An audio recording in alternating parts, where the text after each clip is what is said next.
In this video, we're going to take a look at finding the cube root of a fraction, and we're also going to do a word problem.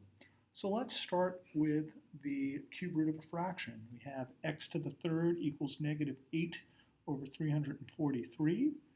And once again, I'm just going to take the cube root of x to the third power, and I'm going to take the cube root of negative 8 over 343.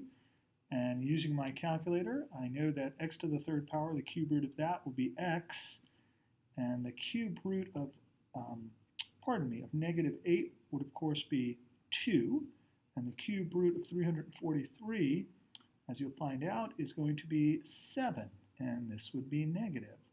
So x would equal negative 2/7. All right, I'm going to pause here and set up for a word problem. Here we have a very typical word problem involving cube roots. The problem reads, a mailing carton, any box in the shape of a cube, has a volume of 684 cubic inches. What is the length of one side of the carton to the nearest tenth of an inch? All right, what you need to remember here is that the volume of any cube is going to equal this, right? The volume equals the side of the cube to the third power. And so what do we do with this problem? Well, we have the volume. We know that it is 684 inches cubed, and we are trying to find one of those sides.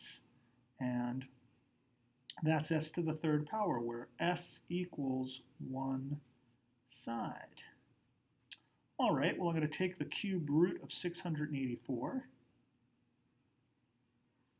And 684 is not a perfect cube,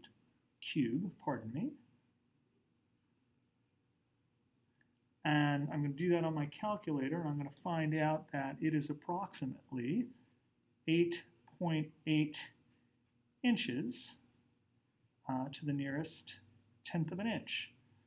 And so the question is, what is the length of one side of the carton to the nearest tenth of an inch? And it is 8.8 inches.